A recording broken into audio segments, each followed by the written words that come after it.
C'est l'heure où l'arc-en-ciel se lève sur Canal M, épisode 47.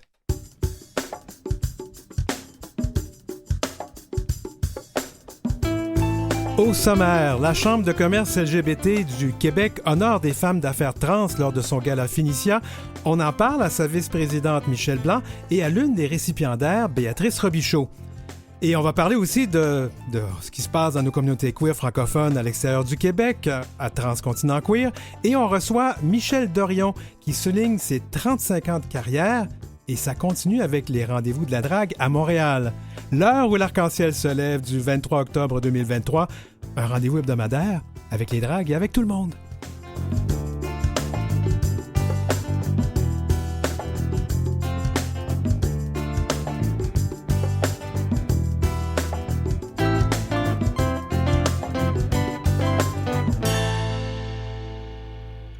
Vous écoutez L'heure où l'arc-en-ciel se lève avec Denis Martin Chabot. Après 3 ans d'absence, la pandémie étant passée par là, le Gala Finicia de la Chambre de commerce LGBT du Québec a finalement eu une édition 2023 et à l'initiative de Michel Blanc, sa vice-présidente, la Chambre a choisi d'honorer des femmes d'affaires trans. La remise des prix a eu lieu le 18 octobre dernier, donc on accueille par visioconférence Michel Blanc. C'est une femme d'affaires trans elle-même et je vous apprends rien car le coming out de Michel a été très public. Michel est l'une des premières titulaires d'une maîtrise en commerce électronique avec une spécialité en gestion au Canada. Elle a sa propre entreprise de consultation. Son blog est considéré comme étant l'un des plus influents de la francophonie. Puis moi, je pourrais vous dire, parce que je la suis sur les réseaux sociaux, c'est une cuisinière hors pair. Ses créations culinaires sont... abonde dans les réseaux sociaux. C'est une grand-parent. Est-ce qu'on dit une grande-papa ou une grand-maman, Michel? On dit une grand-maman. Une grand-maman, d'accord. Alors, Mais mon petit-fils m'a connu femme toute sa vie. Et par contre, il y a mon filleul qui m'a connu homme. Et lui a dit, « Ah, Michel, t'es ma parraine. » Ah, c'est parfait, c'est parfait. Ben, allons-y, parlons de ce gala Finicia qui honore des femmes trans, des femmes d'affaires, entrepreneurs trans. Pourquoi c'est important de faire ça? C'est important de faire ça parce que moi-même, quand j'ai eu ma dysphorie d'identité de genre et que je devais changer de sexe, je pensais que ma vie était finie. Ce qui m'a rassuré, ça a été de lire le site web de Lynn Conway, Transsexual Woman Successes, et de réaliser que c'était possible d'avoir une vie après la transition. Parce que moi, j'étais une femme d'affaires, j'étais encore une femme d'affaires, et j'avais fait un comité de relations publiques pour gérer ma transition. On m'avait dit, ferme ta gueule et tu en parleras seulement après que tu as fait ta transition. Sauf que moi, je faisais des conférences sur l'importance de l'authenticité. Et je ne pouvais pas mentir au monde pendant un an de temps. Alors, j'ai décidé de faire mon coming out alors que j'étais encore un homme. Ça a fait la première page de la presse. Après ça, tout le monde en parle. Et après ça, bien évidemment, ma vie a changé. En même temps, je trouve que c'est important d'avoir des modèles positifs de transsexualité parce que quand on lit les médias, c'est tout le temps des nouvelles qui sont tristes, qui sont négatives. Alors, quelqu'un qui est en train de commencer sa transition et qui lit les médias, va avoir l'impression que sa vie va être absolument épouvantable une fois que la personne va avoir changé de sexe, ce qui n'est pas nécessairement le cas. Alors, avec beaucoup d'émotion, je dois dire que tu as donc choisi d'honorer, au nom de la Chambre de commerce, d'honorer des personnes, des femmes d'affaires, des entrepreneurs trans. Et avec beaucoup d'émotion, tu as remis le prix au docteur Martine Roblat, qui est scientifique, une entrepreneur de renom, le Grand Prix Finicia. Et tu as dit que de cette personne-là, qu'elle était la plus impressionnante de ta vie. Raconte-moi comment ça s'est passé, tout ça. Écoute, c'est sûr que moi, j'ai quand même une formation, j'ai une maîtrise scientifique, je suis une scientifique, j'ai fait plusieurs choses dans ma vie, mais quand j'ai lu la biographie de Mme Roblat, écoute, j'ai l'impression d'avoir pratiquement rien fait. Cette femme-là est avocate, médecin, ingénieur en aérospatial, pilote d'avion, inventeur de très nombreux brevets, pilote d'avion, pilote d'hélicoptère. Elle a innové comme ça se peut pas. C'est une des 10 CEO américaines qui est les mieux payées des États-Unis. C'est la CEO d'une entreprise pharmaceutique qui fait le plus d'argent. Pourtant, cette femme-là, tu l'as rencontrée, tu le sais, Oui. c'est une personne absolument humble, accessible, drôle, touchante. Euh, J'avais des frissons à l'écouter et j'ai été extrêmement ému lorsque je lui ai remis le prix et qu'elle a dit devant tout le monde que c'était un des prix qui la touchait le plus et qu'elle se souviendrait de ça le reste de ses jours. D'ailleurs, moi, quand je l'ai contactée la première fois, elle est extrêmement honorée que la communauté LGBT pense à elle. Oui. Parce que cette femme-là, elle a de nombreux doctorats honoris causa, elle a reçu des prix extrêmement prestigieux, mais jamais la communauté LGBT s'est élevée pour dire on te reconnaît, tu fais partie de nous, on est fiers de ce que tu as fait. Alors, ça m'a beaucoup touché. Puis on sait d'ailleurs que je pense qu'elle est en processus d'immigration où elle est devenue canadienne aussi. Ça aussi, c'est assez intéressant. Elle est devenue Elle est devenue canadienne canadienne. depuis 9 ans et sa femme plus récemment. J'aimerais juste que, rapidement, parce qu'il nous reste beaucoup de temps, mais j'aimerais qu'on parle des 4 autres récipiendaires. Oui, vous allez recevoir Béatrice. Béatrice, qui est vice-présidente marketing et fondatrice d'une compagnie qui fait des équipements chirurgicaux pour des opérations maxillofaciales, qui a aussi une invention qui fait un tabac pour les gens qui souffrent de ronflement. Je crois, de l'apnée du sommeil. Oui. Bref, elle est vendue dans 30 pays. C'est un succès phénoménal. Après ça, il y a Chris Bergeron, qui est VP de Cossette, qui a été rédacteur en chef du Journal Voir dans plusieurs médias. Puis à un moment donné, elle est passée du côté sombre de la force, c'est-à-dire du côté publicitaire, et elle a eu un succès phénoménal.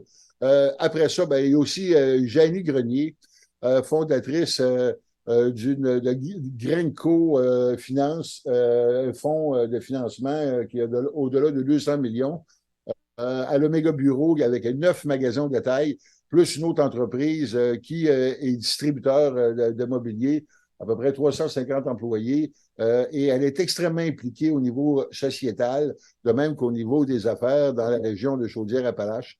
Est-ce que j'oublie? Non, je pense que j'ai fait le Il y avait tour.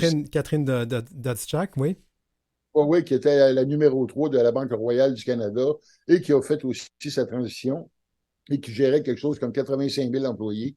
C'est quand même tous des gens qui, même si ces personnes-là n'étaient pas trans, ont des succès d'affaires resplendissants, extraordinaires, et qui s'adonnent que ces personnes-là ont aussi fait une transition et sont aussi transsexuels. Alors, c'est important de le souligner et de donner de l'espoir à ceux qui font leur transition que oui, tu peux faire n'importe quoi, même si tu es trans. Moi, j'ai des copines trans qui sont ingénieures.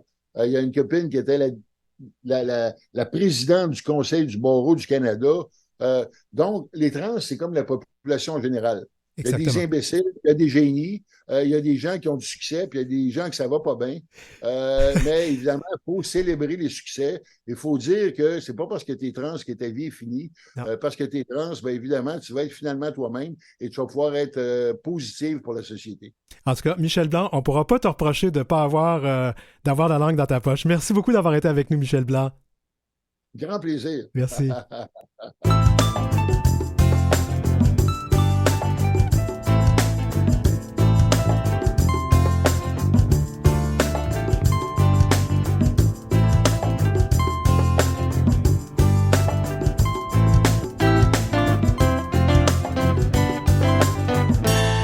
C'est l'heure où l'arc-en-ciel se lève avec Denis Martin Chabot. Béatrice Robichaud a un CV long et tellement important qu'on n'arriverait pas à le lire au complet dans la durée de notre émission et balado aujourd'hui. Je vais quand même vous dire qu'elle est diplômée en animation radio et télé. Est-ce que je devrais avoir peur pour ma job? Moi, non. Et elle a rejoint l'entreprise familiale Biocat Technologies Dentaires, puis elle cofonde avec son frère Gabriel en 2012 Pantera Dental qui génère des ventes dans une trentaine de pays et qui a quand même une centaine d'employés, notamment dans la région de Chaudière-Appalaches. Béatrice a été la première femme trans à remporter un prix Mercuriade.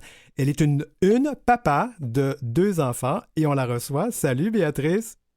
Bonjour. Alors, dis-moi, d'abord, bravo pour ton prix Phénicia Visionnaire. Tu dois être quand même fier de ça. Étais-tu surprise de ce prix, de recevoir ce prix et surtout de l'accueil dans la communauté de LGBTQIA+. Ben oui, quand même, parce que peut-être que les gens ne le savent pas, mais tu sais, règle générale, comme tu as fait allusion au Mercuriade, le Mercuriade, il faut déposer un dossier de candidature. C'est quand même des dossiers qui sont complexes. Là, on parle d'une dizaine de pages pour essayer de vanter sa candidature, pourquoi on mérite le prix. C'est sûr que ça vient toujours toucher parce que quand même, c'est des grands prix. Mais celui-là, ce qui est particulier, c'est que je ne savais pas que j'étais en liste pour le gagner. Je ne me suis pas inscrite. J'ai eu reçu un appel de Michel qui disait en passant, tu viens à Montréal, on te donne un prix. J'ai comme fait, je me suis inscrit à rien. Elle dit non, non, on t'a choisi parce que ta réputation s'est rendue à nos oreilles à Montréal et puis on veut t'honorer. Fait que, oui, je pense que dans mes prix que j'ai gagnés, c'est celui qui me touche le plus parce que je ne l'ai pas demandé, puis je l'ai eu, puis je suis vraiment content. Très fier. Quel a été ton plus grand défi lorsque tu as décidé d'effectuer une transition pour être bien dans ta carrière et bien dans ta peau? Ben, je pense que tout coming out amène son défi. C'est sûr que moi, j'ai été en couple avec la mère de mes enfants. Fait que mes enfants, mon ex aujourd'hui, tu sais, comment ça allait se passer? Est-ce que j'allais être rejeté? Puis il faut comprendre que dans le milieu des affaires, dans le fond, dans ma compagnie Pantera Dental, je travaille, mon frère, c'est le président de l'entreprise et mon associé. Ma mère travaille avec moi. J'ai des cousins, j'ai mon meilleur ami. Puis généralement, quand on fait un coming out, il y a beaucoup de gens qui vont dire à la communauté que tu peux comme grouper tes gens que tu connais dans trois groupes, soit les amis, les collègues, la famille.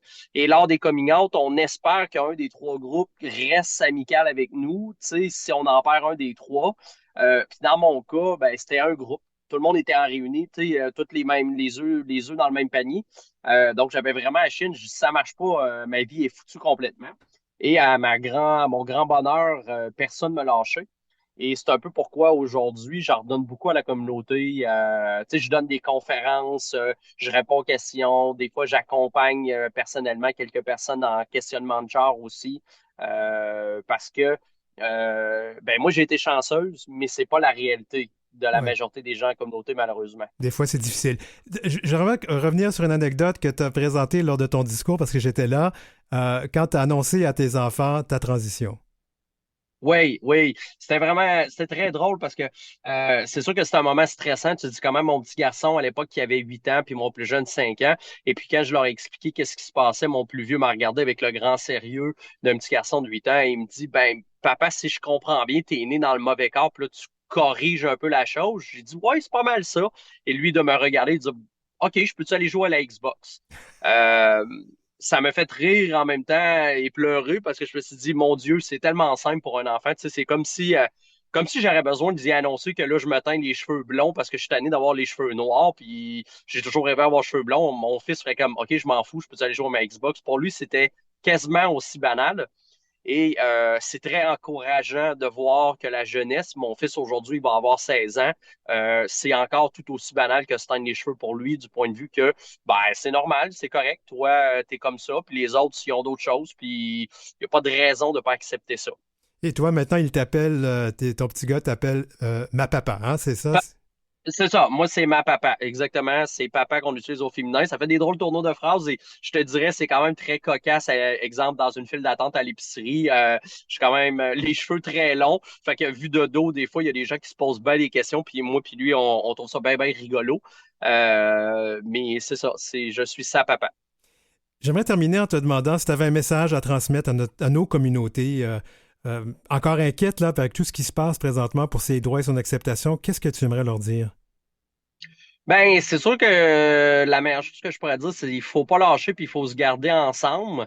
Il faut être plus grand et plus grande que ça. Il faut pas tomber dans le jeu d'insulter les gens. Puis moi, j'ai tendance à dire, on a demandé aux gens d'accepter nos changements. Il faut accepter que les gens peuvent changer, évoluer, mais si on ne les écoute pas puis on leur donne pas la chance de devenir des meilleures personnes, ça arrivera pas. Fait que j'ai tendance à dire, n'insultons pas nos agresseurs en ce moment qui sont face à nous. Essayons plutôt de les comprendre. Ils arrivent d'où, pourquoi ils croient ainsi. Est-ce que c'est parce que leur culture, est-ce que c'est parce qu'ils ont vécu une enfance malheureuse, des parents des fois qui l'ont instruit des mauvaises choses? Et règle générale, quand on écoute une personne, par la suite, elle est beaucoup plus ouverte à écouter. et ça fonctionne. Ça m'est arrivé souvent de discuter avec des gens qui étaient contre l'identité de genre puis qui disaient que les trans, c'était pas correct, puis etc. Pour la faire dire, ben, j'avais pas vu ça de même. Et je me dis, ben, je viens de gagner. Wow. Aujourd'hui, j'ai une personne qui est plus respectueuse.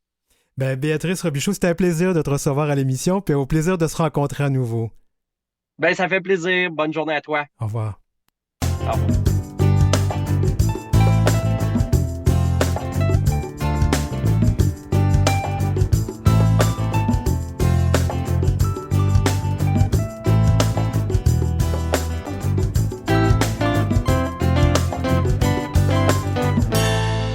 C'est l'heure où l'arc-en-ciel se lève avec Denis Martin Chabot.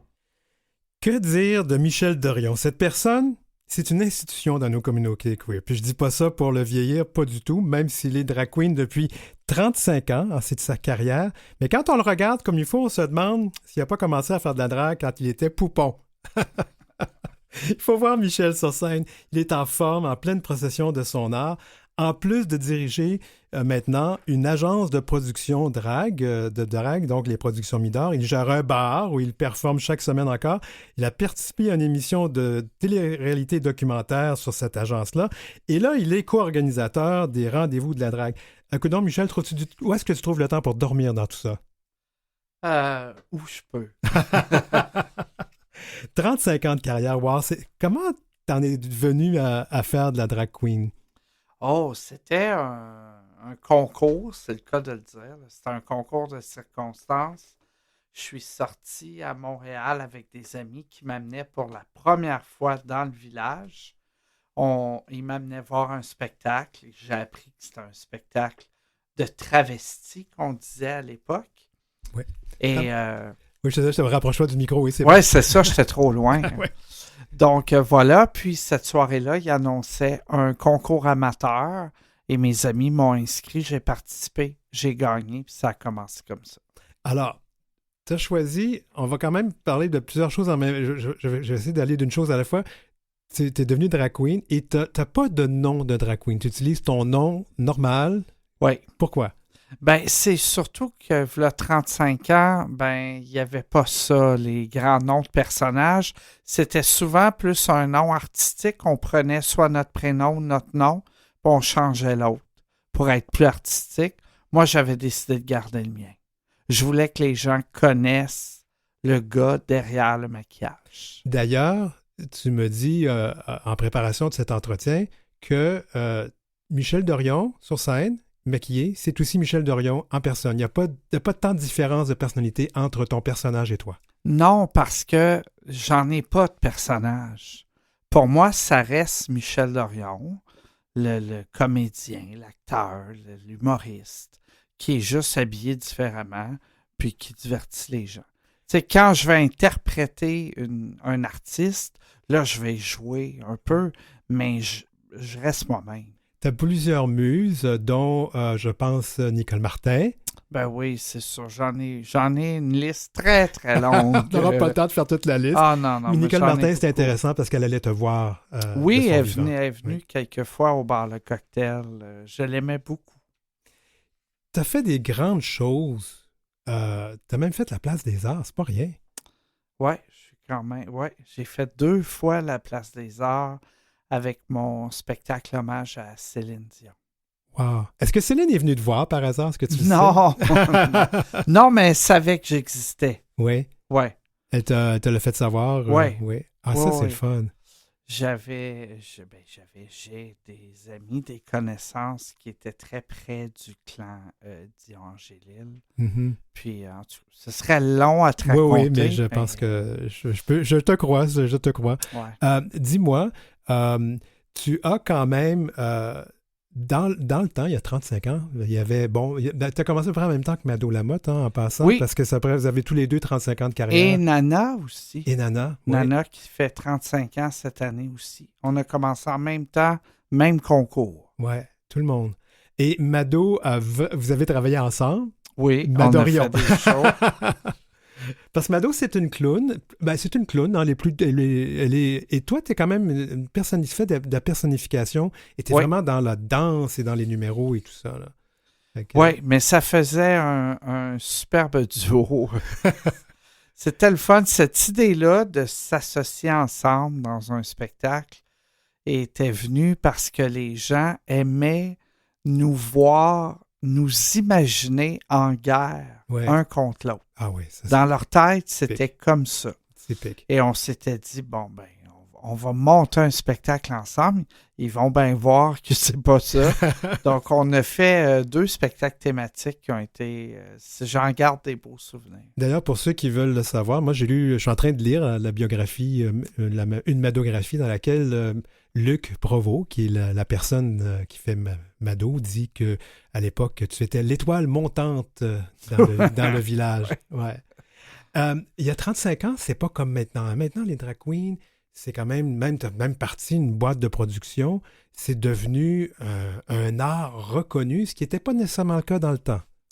Non, c'est sûr, là, c'est totalement différent. On est passé à tout un autre niveau, même aussi dans la définition de l'art en tant que tel. C'est beaucoup plus diversifié maintenant. Oui. De plus en plus ouvert. On voit de plus en plus de styles de drague qui émergent. C'est vraiment effervescent. Et pour ceux qui ne le savent pas, tu fais la page couverture du Fugue de ce mois-ci. Et c'est une pause, c'est une drag queen. Quand je regardais, j'avais l'impression de voir Édith Piaf. Je sais que c'était pas ce que tu avais prévu, mais vraiment, c'est impressionnant, oui. Oui, j'apprécie le commentaire. C'est une je suis vraiment fier de cette séance de photos-là. C'est quand même une belle consécration de se retrouver en une d'un magazine. Oui, j'ai vraiment apprécié quand j'ai été approché par le Fugue. J'étais vraiment surpris et touché de refaire la couverture du magazine. C'est génial. Bon, on va parler justement du fait que c'est tellement rendu un art reconnu, malgré là, les gens qui chialent un peu, mais c'est quand même devenu un art reconnu, notamment grâce à RuPaul's Drag Race, entre autres choses, que vous faites maintenant des rendez-vous de la drague, un peu comme des drag cons là, qui se font aux États-Unis. Exactement. On a décidé, on est un petit groupe, on a créé notre OBNL, on a parti cet événement-là qu'on espère rassembleur et qui va durer dans le temps. Mais c'est vraiment une façon de célébrer l'art du drag en général, sous toutes ses formes. Le but, c'est d'inviter les gens à venir à la rencontre de ces artistes-là, puis de découvrir ce que les gens aiment et voir aussi ce qu'ils n'aiment pas. Mais le but, de mieux comprendre avant de juger. Oui, tout à fait. De venir voir ça, de comprendre, de faire ses choix. L'art de la drague, c'est comme l'humour. Mm-hmm. Il y en a pour tous les goûts. Tout à fait. Il y a des humoristes que des gens n'aiment pas le style d'humour. C'est pareil pour l'art du drag. Puis ce que les gens ne savent pas, c'est que la drague, ça existe depuis très longtemps. Il fut un temps où, quand on jouait au théâtre, il n'y avait pas de comédienne. C'était des hommes qui s'habillaient en femmes pour faire des rôles féminins. Ouais. Ça date d'il y a longtemps, là. Et donc, ces rendez-vous de la drague, à quoi on peut s'attendre? Oh, mon Dieu, il y a tellement de choses. Premièrement, il y a environ une centaine de personnes qui font le métier de drague, qui seront sur place dans leur kiosque qu'on peut rencontrer. Il y a beaucoup, beaucoup d'artistes du Québec, mais il y a aussi des artistes de l'Europe, du Canada, des États-Unis. Oui, j'ai vu que la grande... Non, comment ça s'appelle la Big Bertha. La Big Bertha qui va être là, qui est une drag queen française. Nikki Doll aussi, je pense qu'il va être là. Non, Nikki Doll, elle ne pouvait pas parce qu'ils sont en tournée en Europe en ce moment, parce que la saison 2 de Drag Race France est terminée. Oui. Eux, ils sont en tournée. Sinon, ça lui aurait fait plaisir de participer. Et donc, ça se passe en français. C'est ça qui est la différence aussi. Oui. Bien, c'est sûr que c'est bilingue aussi parce qu'on doit viser internationalement, mais le noyau de l'événement, c'est québécois, c'est francophone. On a... puis il y a plein d'activités à voir. Là. Toute la journée sur scène, on a mis des panels informatifs, il y a des spectacles, des filets de mode, il y a de tout, ça, un feu roulant, ça n'arrête pas. Puis ça, tu organises ça avec ta grande chum Rita Baga. Oui, avec Rita et plusieurs autres personnes. Puis tout le monde est bénévole. Ah! Oui, c'est vraiment... On donne de notre temps bénévole pour préparer et présenter cet événement-là. Alors, on espère que les gens vont venir encourager ces artistes. Ça, c'est le 28 et le 29 octobre. Ça se passe où exactement? Au Palais des Congrès de Montréal. Quand même. Ouais, Ouais. c'est quand même. Oui, c'est gros. Et donc, je pose la question, ça a l'air de quoi les ventes jusqu'à maintenant? Ça marche un peu? Oh, moi, j'ai pas regardé ça. T'as pas regardé ça, tu Ben fais non, bien. t'es pas la bonne personne. Faudrait que je t'envoie le responsable des ventes. Il n'y a pas de trouble. Mais c'est un bel événement. Puis ça va se passer aussi au-delà. J'ai entendu dire qu'il y avait d'autres événements avant et après là, qui vont se dérouler. Ben Donc, oui, ouais. c'est sûr. Pour nous, c'est important, avec cet événement-là, de mettre la lumière sur le village aussi. Oui, oui. Fin octobre, comme ça, il ne se passe rien. Alors, il y a plusieurs activités dans des établissements, des commerces. Je pense qu'il y a la marche des dragues aussi, là. Jeudi soir, la marche de l'Halloween. La marche d'Halloween. On invite tout le monde, les familles. 19h à la place Émile Gamelin et on marche sur Sainte-Catherine Wow. jusqu'à Papineau. Donc, vous allez être habillé en circonstance, si je comprends Ben bien. oui, venez costumé. J'ai-tu droit à un petit avant-goût de ce que tu vas porter? Je sais pas encore. Ah, tu me niaises. J'ai pas décidé encore. Mais je manque pas de costume. Je Donc, pense pas. Je je pense peux pas. me permettre d'attendre la dernière minute. J'ai déjà vu ta loge. Tu manques de rien, c'est clair, c'est clair. Et donc, ça aussi, ça aura lieu. Donc, ça, c'est ce jeudi. Puis, Oui. puis je pense que c'est important parce que l'Halloween, c'est un peu comme le Noël des gays et des lesbiennes. Hein? Le temps de l'année où on se déguise. Puis, Voilà. ouais. Ça va être le fun de ramener cette effervescence-là. Michel Dorion, si les gens veulent s'acheter des billets, c'est en vente où?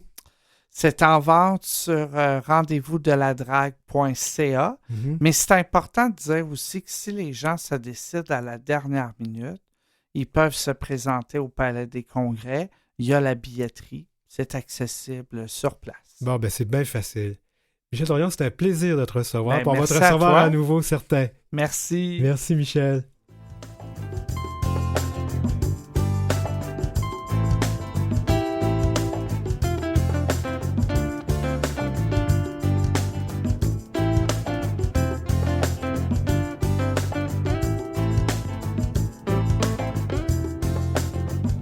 Pour joindre l'équipe, écrivez-nous à heureciel@gmail.com.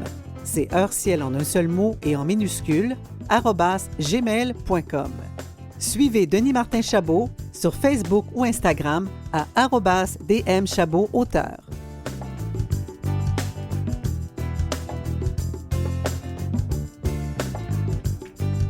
Eh bien voilà, c'est une première demi-heure assez chargée, puis on est bien content de tout ça. On avait des invités intéressants, mais c'est pas fini. Après la pause, Transcontinent Queer, une discussion pan-canadienne sur les enjeux et réalités queer d'un bout à l'autre du Canada. On vous reparle dans 2 minutes.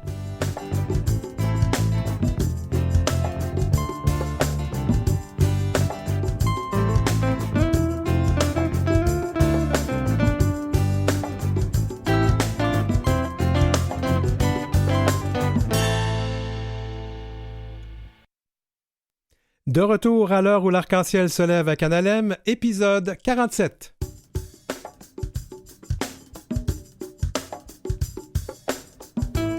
Dans cette deuxième partie, Transcontinent Queer, notre regard sur les réalités d'un queer d'un bout à l'autre du Canada, avec nos correspondants et correspondantes qui se trouvent à Clare, en Nouvelle-Écosse, à Toronto, en Ontario et aujourd'hui à Vancouver.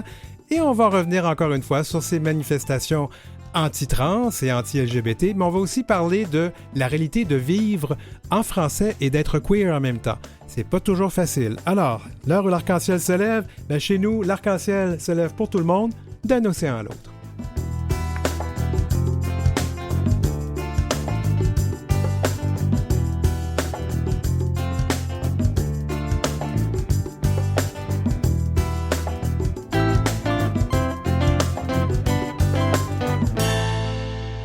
Vous écoutez L'heure où l'arc-en-ciel se lève avec Denis Martin Chabot. Transcontinent Queer. Enjeux et réalités queer d'un océan à l'autre. Et voilà, on embarque dans le train, dans notre grand train qui va nous amener d'un bout à l'autre du Canada pour entendre ce qui se passe dans nos communautés queer et nos communautés queer francophones. Nous recevons donc aujourd'hui Dan Robichaud, qui est artiste, animateur de radio et militant queer et VIH à Clare, au Nouveau-Brunswick. Salut Dan. Faut allumer vos micros, les amis. Voilà. Bonjour! Salut. On reçoit aussi Arnaud Baudry, directeur général de Franco Queer à Toronto. Salut Arnaud. Bonjour tout le monde.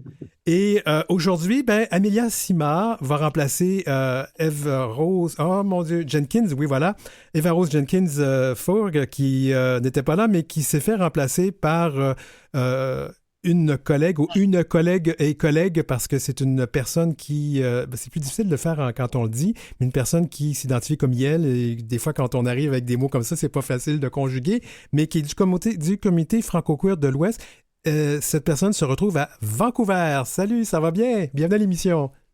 Ben oui, merci pour le bel accueil. Je suis contente d'être là. Ah, ben c'est génial. Ben d'abord, on va parler de ce mouvement. Moi, je me gêne pas pour le dire. Ce mouvement de haine anti-trans, anti-queer, qui n'a pas fait tant de bruit que ça, finalement, comparativement à la dernière fois, parce qu'il y a eu des manifestations ce week-end d'un peu partout au pays. Je me demande si c'est la pluie, la vraie pluie sur la parade, qui a fait que ça avait moins de traction. Qu'est-ce que vous en pensez? Ah ben écoute, pour nous à Vancouver, vraiment, en regardant le groupe visuellement, on pouvait voir que le groupe de haine qui était là, il était 10, puis nous, les contre-manifestants, on était 60. Ça fait que effectivement, nous, en Colombie-Britannique, ou du moins à Vancouver, dans ma région, on dirait que le groupe de haine a perdu un peu de traction, en tout cas. Vous en pensez quoi, Oui. Dan?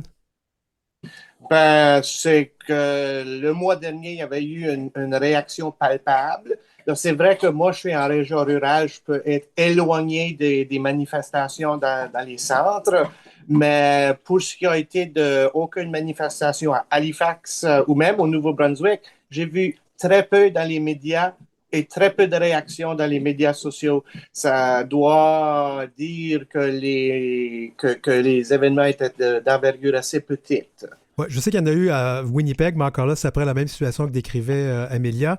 De ton côté, Arnaud?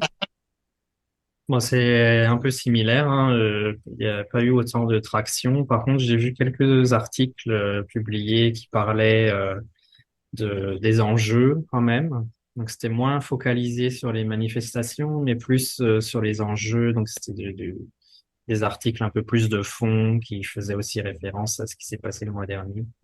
Moi, j'ai épluché des publications de dimanche et puis de ce matin. Effectivement, on a un peu parlé, oui, il y avait sur les enjeux, on en parlait plus, mais il y a quelque chose qui m'a fait réagir, et j'ai vu ça dans le 24 heures, puis je pense qu'on peut le voir ailleurs. Je vais vous citer le journaliste Philippe Pedneau qui a écrit « Le mouvement pan-canadien One Million March for Children qui s'oppose à l'enseignement des théories de genre. » Wow! L'enseignement des théories de genre. On est en train de donner une crédibilité au point qu'on l'écrive maintenant sans l'attribuer comme si c'était une vérité. Parce que moi, ce que je cherche, vous allez me reprendre, là, mon cher panel, pour moi, c'est pas une théorie, c'est une réalité. Puis en fait, c'est même pas enseigné dans les écoles. C'est ça qu'il y a de pire. Du moins, au Québec, il n'y a pas d'éducation sexuelle. Je sais pas, je vais te relancer à nouveau, Amélia, là-dessus. Ouais, ben je veux dire effectivement, je suis complètement d'accord avec ce que tu dis en termes de c'est une réalité, je la vis. Ça fait que oui, effectivement, c'est une réalité que les personnes vivent. Puis écoute, moi mon parcours dans le Conseil scolaire francophone de la Colombie-Britannique, je veux dire, ouais, on n'a pas beaucoup parlé de ça. Puis c'est vraiment ça vient vraiment plus comme des profs eux-mêmes que on a plusieurs profs maintenant, surtout à Victoria, d'où je viens, qui s'identifient maintenant comme personnes non-binaires. Puis c'est à travers ces profs-là puis ces adultes-là que les enfants apprennent de ces réalités-là, parce que sinon, c'est vraiment pas discuté. Dan? Oui, et quand ce que je me demande peut-être quoi ce qui motive les manifestants, des fois c'est difficile de se demander la question, est-ce que ces gens-là pensent vraiment qu'on garde des litières dans les écoles pour les élèves qui s'identifient comme chats? Et puis, franchement, avoir les pancartes qu'ils tiennent et les théories qu'ils avancent, je pense qu'une certaine partie de ces gens-là, ils le croient. C'est vraiment du fantastique, du fantaisiste dans les théories qu'ils avancent. Oui, parce que oui, une des théories qu'ils avancent beaucoup, c'est celle du droit parental. Et Arnaud l'avait bien souligné lors de notre dernière discussion qu'il n'y a rien dans la loi qui parle du droit parental. De ton côté, Arnaud, comment tu réagis à ça quand on lit dans les journaux maintenant que les théories du genre, c'est parce que on a décidé que c'était comme une réalité. Là, on peut parler de ça comme si ça existait et comme si tout à coup c'était correct. Là, on peut parler de théories. Alors, c'est pas des théories, c'est des faits. Ben oui, c'est des faits, puis c'est vrai qu'il y a cette croyance que exposer les jeunes au concept d'identité, ça va les influencer ou ça risque de les changer. En fait, c'est vraiment, encore une fois, très mal comprendre de quoi il s'agit, parce que l'idée de parler de diversité de genre, c'est pour donner la place aux jeunes pour qu'ils se développent, pour qu'ils et elles se développent dans leur identité. C'est pas pour influencer. En fait, il n'y a rien qui prouve que ça influence. Par contre, parler de la diversité, mettre des mots sur les concepts, mettre des mots sur le genre, ça permet aux jeunes de se développer. Parce qu'on sait aussi que dès là, les jeunes commencent à intégrer les codes genrés. Donc, c'est important de donner des clés aux jeunes pour les appuyer, pour leur dire que voilà, c'est normal de se développer et dans son identité de genre. Et ça passe aussi ça peut passer par l'exploration, mais c'est ça, c'est très mal compris. On ne parle pas de théorie de genre, c'est vraiment d'accompagner les jeunes dans leur développement. Il y a Dan et puis Amélia qui veut parler. Dan, vas-y. Moi, c'est pour faire du pouce sur tout ceci. À peu près la seule image que j'ai vue de manifestation de samedi dernier, c'était quelqu'un qui tenait une pancarte avec le mot gouvernement biffé. Et puis en dessous, ça mettait les parents savent mieux. Parents know better. Wow. Mais je me pose la question, l'État n'a-t-il point de responsabilité de protéger l'enfant lorsque c'est le parent effectivement qui est le danger? Ouais. Quand on est rendu qu'on a peur de parler à ses parents et que là, maintenant, on est en train de... Parce qu'il y a quand même 3 provinces là, qui parlent de le faire, là, d'avoir des lois qui vont forcer les enseignants ou les écoles à aviser les parents quand les enfants voudront changer de pronom ou de prénom. C'est quand même grave. Amélia, tu voulais parler de ça aussi. Ben oui, puis je voulais juste rajouter à ce que Arnaud disait, parce que en fait, la réalité, c'est que qu'on en parle ou non, il y a les enfants qui sont trans, qui sont non-binaires, qui se sentent différents, ils vont être différents de toute façon. Donc, ouais, le but de vraiment juste dire, hey, il y a ce vocabulaire-là qui existe pour vous identifier, il y a ces personnes-là qui existent. C'est vraiment juste pour leur, comme tu as dit, Arnaud, leur donner des clés pour que comme ça, ils soient pas malheureux pour aussi longtemps, parce que la réalité, c'est qu'on vit dans une société genrée, puis tu sais, quand on pense au français aussi, c'est une langue très genrée encore, le français. Ça fait que surtout si on est un petit enfant francophone qui se sent différent, comme moi, je me sentais différente, mais qui n'a pas les mots pour rattacher à ça, ça peut causer beaucoup de problèmes de santé mentale. Donc, l'effort d'inclure c'est l'éducation à l'identité de genre et à la diversité sexuelle, c'est de protéger les enfants, en fait. Puis c'est comme s'il y a comme un malentendu là. Vas-y, Arnaud. Je voulais réagir sur l'idée que les parents savent mieux. Est-ce que les parents savent mieux quand ils expulsent leurs jeunes de chez eux à cause de leur identité de genre ou de leur orientation sexuelle? Est-ce que les parents savent mieux quand ils essaient de forcer les jeunes dans une identité ou un mode de vie qui correspond pas à qui elles sont? Non, c'est vraiment c'est pas une expérience d'appui que les parents devraient apporter à leurs enfants. Ça c'est une expérience oppressive. C'est une expérience qui va générer des traumas pour les jeunes qui ensuite vont devoir passer des années à essayer de s'en remettre. Tout à fait. Tout à fait. En fait, je me permets une petite incursion ici parce que j'ai déjà dit aux gens, je dis, s'il y avait tant d'influence que ça, comment ça se fait que moi, je suis devenu queer? Après tout, mes parents étaient totalement hétérosexuels. J'avais jamais rien vu d'homosexuel dans ma vie. Et je suis quand même devenu queer. Alors, quelle sorte d'influence qu'on pourrait donc avoir sur la détermination de l'orientation ou d'identité de genre d'une personne? Je pense que des fois, il faut rappeler ces choses-là aux gens parce que je pense qu'ils ne se rendent pas compte de ça. J'aimerais quand même continuer sur ce sujet-là avant d'aller au sujet sur le fait de vivre en français et d'être queer à l'extérieur du Québec. Qui sont les responsables de ce déversement de haine? Qui on doit pointer du doigt? Bonne question. Je me demande la même chose tout le temps. Je veux dire, les groupes de haine, ça se forme pas tu sais, dans le vide, là. Tu sais, c'est des... Moi, d'après ce que j'observe en tant que, tu sais, jeune personne de 22 ans qui a grandi en CB, c'est souvent des échos de ce qui se passe, par exemple, au sud, de notre petit voisin, là. C'est pas nécessairement, tu sais, juste, tu sais, les influences extérieures qui sont, tu sais, que c'est pas nécessairement juste de leur faute, mais je veux dire, les échos, ça l'aide pas. Ouais.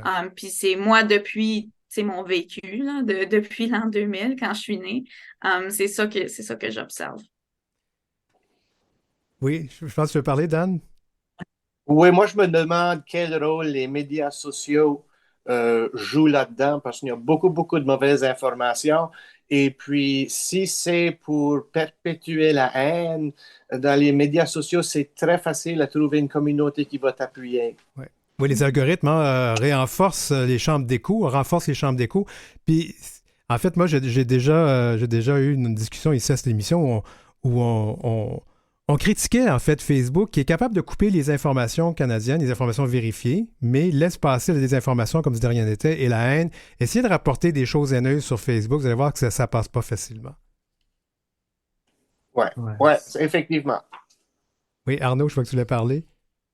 Moi, je sais pas si, comme l'idée de pointer du doigt, en fait, c'est pas, je vois pas comme des personnes spécifiques. On fait face à un système qui est ancré dans des décennies plutôt plusieurs centaines d'années d'une vision hyper binaire de l'être humain et aussi qui est ancré dans des valeurs, religieuses qui ne mettent pas, contrairement à ce qu'elles disent, l'humain en avant.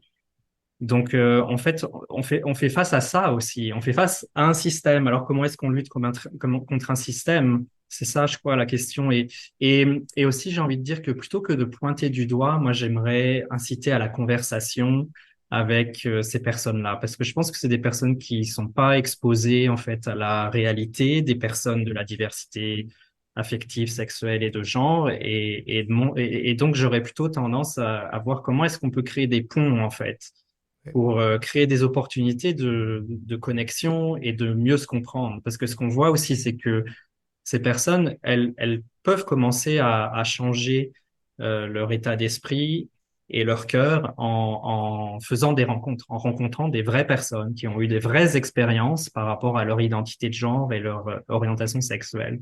Donc, j'aurais envie plutôt de pousser vers ça, de pousser vers l'échange pour augmenter la compréhension mutuelle. Dans la première partie d'émission, il y avait en fait Béatrice Robichaud qui a obtenu un prix Fénicia au gala de la Chambre de commerce LGBT du Québec, femme d'affaires trans, et puis justement, c'est ce qu'elle disait, qu'elle préfère parler et non pas confronter et non pas insulter les gens qui ne pensent pas ou qui voient les choses différemment. Amélia, tu avais fait la geste, tu voulais parler, oui?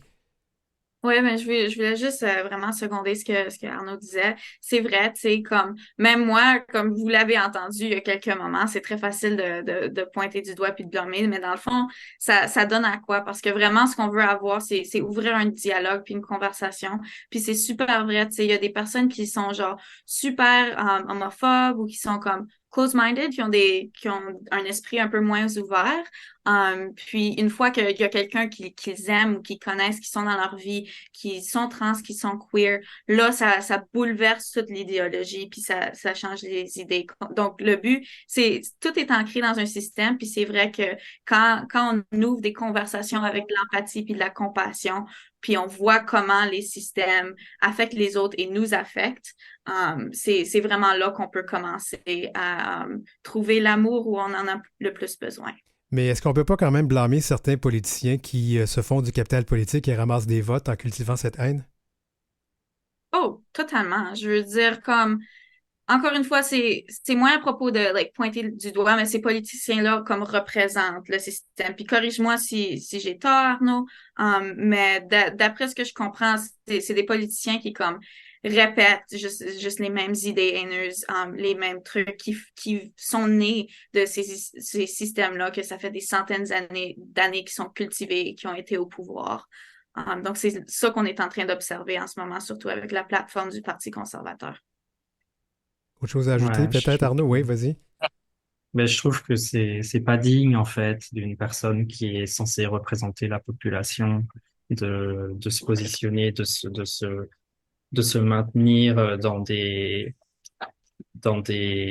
concepts ou dans des théories. En fait, c'est ces personnes-là qui sont vraiment maintenues dans un état d'esprit étriqué, qui veulent pas voir la réalité des choses. Et je trouve ça dommage. Plus que dommage, c'est bon, c'est hyper inquiétant que ça soit des personnes qui nous représentent.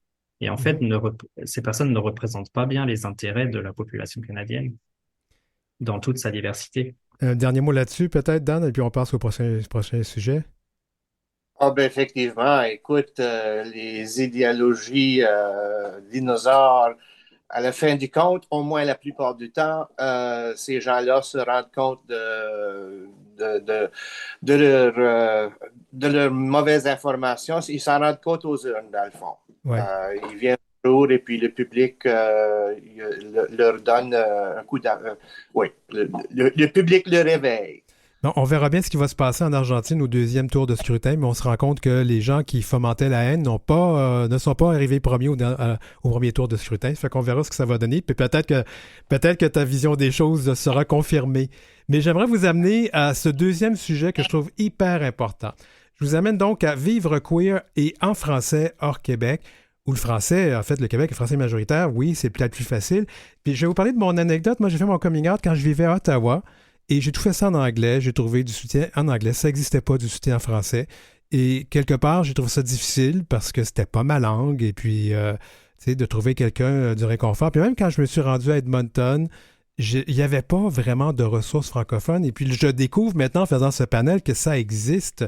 Alors, qu'est-ce que c'est cette réalité-là? Parlez-moi peut-être, je vais commencer par Dan encore, la réalité de vivre queer en français dans ton coin du monde. Ah, bien, il faut savoir que moi, j'ai vécu 15 ans à Halifax. Qui n'est comme pas très francophone, francophone. ouais. Qui n'est pas très francophone, Halifax. C'est pas très francophone. J'ai été chanceux, mes emplois étaient majoritairement francophones. J'avais une émission de radio en français, etc. Mais pour vivre ma vie homosexuelle en français, non, ça n'existait pas. Ça n'existait pas comme sur la scène de Nightlife, et ça n'existait pas au niveau des ressources de support qui étaient disponibles et ça surtout pas au niveau de la santé. À Halifax, ça a été très difficile. Même si on aurait réussi à trouver quelqu'un qui parlait français dans l'hôpital, là, ils auraient eu un grand travail de traduction puis un apprentissage de vocabulaire très rapide. Mais ça s'est un peu amélioré depuis ce temps-là ou c'est encore... je sais qu'au Nouveau-Brunswick, c'est quand même beaucoup plus avancé, là. Oui, c'est bien plus bilingue au Nouveau-Brunswick. Et là, depuis 12 ans, moi, je suis retourné en Acadie lorsque je vis dans un village francophone. J'ai mes services de santé en français par des médecins francophones. Il y a une communauté qui appuie. Je pense qu'ici, on est tolérant parce qu'on est une des régions acadiennes qui s'éloigne le plus de la religion. On le voit, on est en train de perdre nos édifices religieux comme les feuilles tombent en automne. Ça fait que je pense qu'à cause qu'il y a plus de tolérance, on voit des gens trans, on voit des couples qui sont non-binaires ou homosexuels en clair. Il y a même des gens qui prennent leur retraite en clair parce qu'on est tolérant de ça. Et je crois que c'est par rapport qu'on s'éloigne de la religion qu'on trouve la tolérance. Oui. Ailleurs, comment ça se passe? Parce que moi, j'avoue là que, bon, Amélia, tu es à Vancouver, mais Eva-Rose, elle est à Edmonton, puis ça m'a tellement surpris de voir qu'il y avait un comité. Moi, quand j'ai vécu à Edmonton, il n'y avait absolument rien de francophone et queer, là. Ouais, non, c'est super. Le comité franco-queer de l'Ouest est quand même assez jeune. Je veux dire, je pense que ça va presque faire comme 10 ans qu'on ait au moins une idée, Ça fait qu'on est quand même assez récent. Puis Roseva, ça fait un bon bout qui est là, mais c'est quand même encore tout nouveau, tu sais. Puis la majorité de l'équipe en ce moment, tu sais, on vient d'avoir une subvention, donc on a plein de nouveaux membres de l'équipe, comme moi, en Colombie-Britannique et partout dans l'ouest du Canada. On a commencé cette année, tu sais. Ça fait que, ouais, c'est encore comme tout nouveau, puis c'est super excitant de comme vraiment faire partie de la construction de, tu sais, on peut plus ou moins comme définir c'est quoi être franco-queer dans l'Ouest. Et ça, c'est vraiment excitant. Puis c'est une super bonne chance de changer des choses, changer des idées. Mais la réalité demeure quand même que c'est difficile d'avoir des services dans notre langue. Et puis, parce que je vais lancer là-dessus, Arnaud, parce que Franco Queer a lancé une grande enquête là, pour connaître la réalité de nos communautés, là, en Ontario du moins. Oui, on est en train de travailler à la construction d'un réseau franco-ontarien pour l'inclusion de S LGBTQIA+. Et donc l'idée, en fait, c'est d'accompagner nos partenaires, prestataires de services, dans le développement de plus inclusif pour nos communautés. Donc là, on est en train de organiser, ça commence demain d'ailleurs, demain matin, avec une consultation des aînés qui s'identifient comme faisant partie de la communauté. Et puis ensuite, il y aura toute une série qui va nous mener jusqu'à novembre, de différentes consultations communautaires de différents groupes faisant partie de nos communautés, dont les jeunes, les personnes aînées, j'en parlais, les personnes autochtones, racisées, noires. J'ai plus de tête. Et puis, on va faire aussi une grande consultation provinciale. Ça va se terminer avec deux consultations provinciales. Et ensuite, on passera à des consultations auprès des organisations dans différents secteurs.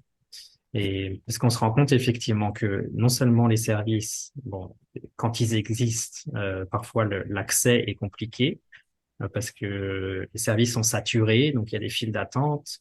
Et puis trouver des services qui vraiment comprennent à la fois les enjeux des francophones et des personnes LGBT, c'est compliqué. Donc ce projet, il vise à éduquer en fait les prestataires de services aux enjeux de nos communautés pour mieux nous servir. Je pense qu'Amélia, tu voulais ajouter quelque chose? Qu'est-ce qui manque? Ah non, c'était Dan. Excuse-moi, Dan. Vas-y, Dan. Je voulais remarquer que même si dans notre coin du Canada, peut-être qu'il peut manquer des ressources au niveau provincial, même régional pour être franco-queer, mais je pense que ça serait dommage de ne point remarquer qu'il y a quelques années, c'était Xavier Gould à l'époque qui a inventé un nouveau vocabulaire. Acadie queer, queer acadien. Oui. C'est devenu un hashtag au début, là, c'était pour les médias sociaux. Et c'est devenu une partie du vocabulaire que je pense qu'au moins les francophones et les Acadiens, ce que je veux dire, c'est que les Acadiens ont tout de suite adopté ce terme-là au vocabulaire. Et je pense que ça a aidé beaucoup, à la tolérance, puis quand tu as la tolérance, ben, tu as plus de ressources. Ouais, je vais vous faire remarquer que c'est maintenant Xi Gould. Hein, il a changé son nom. Le nom me manquait, mais j'y pensais. Merci beaucoup d'avoir... Juste rapidement, il nous reste une petite minute à peu près. Qu'est-ce qu'il manque dans vos communautés? De quoi auriez-vous besoin pour quelqu'un qui, aujourd'hui, se rend compte, je suis queer, j'aurais besoin de parler à quelqu'un, j'aurais besoin de mieux me connaître. Qu'est-ce qui nous manque? D'après moi, je pense qu'en Colombie, je peux vraiment juste parler pour la Colombie-Britannique, mais c'est vraiment comme une présence physique, tu sais, que ça soit comme à travers, tu sais, des pamphlets comme TransCare ou des différents organismes qui supportent, qui sont alliés. C'est vraiment juste à voir et construire les espaces physiques où les jeunes, tout comme les aînés, peuvent se sentir confortables. Et puis Arnaud, chez toi, qu'est-ce que ça va prendre? Ben, je suis d'accord avec ça. Et puis en fait, ça fait partie du travail qu'on fait aussi, de créer des espaces inclusifs où les personnes peuvent venir et rencontrer d'autres personnes, partager des expériences. C'est vraiment important la connexion en personne. Juste pour compléter ce que je disais tout à l'heure, les autres groupes, on va aussi consulter les personnes qui vivent dans les milieux ruraux On va consulter les parents et les personnes tutrices d'enfants ou de jeunes qui s'identifient comme LGBTQ+. Et puis toute la diversité de genre pour les personnes trans, non-binaires, bispirituelles. Ben, on va Et ça sera aussi, juste comme pour une question d'inclusivité, ça sera interprété en langue des signes du Québec également. Donc, Génial.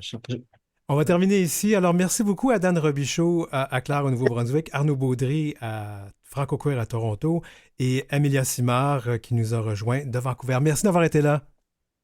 Merci. Merci.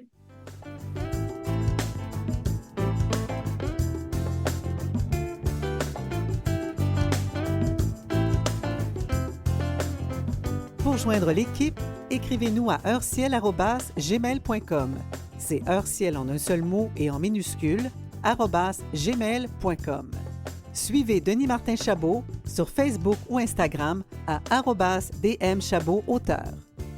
C'était l'heure où l'arc-en-ciel se lève, épisode 47 en ce 23 octobre 2023.